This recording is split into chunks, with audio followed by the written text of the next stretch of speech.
આજ રોજ પંચમહાલ જિલ્લાના કાલોલ તાલુકાના દેલોલ ગામ ખાતે બરોડા હાઈવે ઉપર આવેલી શ્રીનાથજી પ્રોટીન્સ તેલની ફેક્ટરીમાં અમારી જિલ્લા પુરવઠાની ટીમ અને કાલોલ મામલતદારની સંયુક્ત ટીમ દ્વારા બાતમીના આધારે જે તેલની બનાવટ થઈ રહી છે તે અંગે આકસ્મિક તપાસણી હાથ ધરવામાં આવેલી હતી।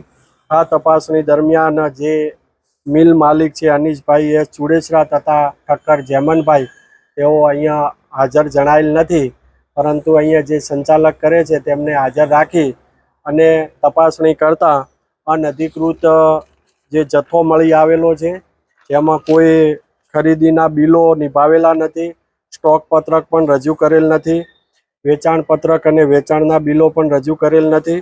તેમજ સૌથી ગંભીર બાબત એ છે કે નિશા એન્ટરપ્રાઇઝ બરોડાથી કુલ 74,600 લીટર જથ્થો ખરીદ કરેલ છે, પરંતુ કોને વેચાણ કરેલ છે એના કોઈ બિલો મળી આવેલા નથી। સાથે સાથે આ જે યુનિટ છે એ યુનિટની અંદર જે ખરીદીના બિલો જોતા કાચું પામ ઓઇલની ખરીદી કરેલ છે, પરંતુ અહીંયાથી જે સ્ટીકર અને લેબલ મળી આવેલા છે તે જુદી જુદી કંપનીના કોટન રિફાઇન્ડ ઓઇલના મળી આવેલ છે, જેમાં કોટન ગોલ્ડના 2500 લેબલ છે, શક્તિ કોટન રિફાઇન્ડના 4500, ધરતી કોટન રિફાઇન્ડના 4000, રજવાડીના 3000 અને કલ્યાણપતિના 7000 એવા જુદા જુદા પ્રકારના લેબલ અને સ્ટીકર મળી આવેલ છે। આમ આ પ્રાથમિક દ્રષ્ટિએ એવું જણાય છે કે જે ક્રૂડ પામ ઓઇલ લાવી અને અહીંયા એસેન્સ નાખી યુનિટની અંદર અને જુદા જુદા કપાસિયાના તેલના નામે જે અંદર ભરી અને વેચાણ કરતા હોય તેવું લાગી રહ્યું છે।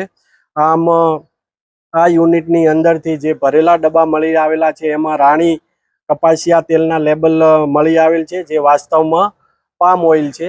તેના સેમ્પલ પણ લેવામાં આવ્યા છે અને ગાંધીનગર ફૂડ રિસર્ચ લેબોરેટરીની અંદર મોકલવાની તજવીજ હાથ ધરેલી છે।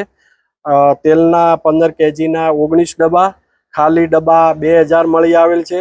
5 લીટરના ખાલી જે ગેલણિયા છે એ 2400 મળી આવેલ છે। 1 લીટરના જે 4320 બોટલ મળી આવેલ છે અને 500 mlના 293939।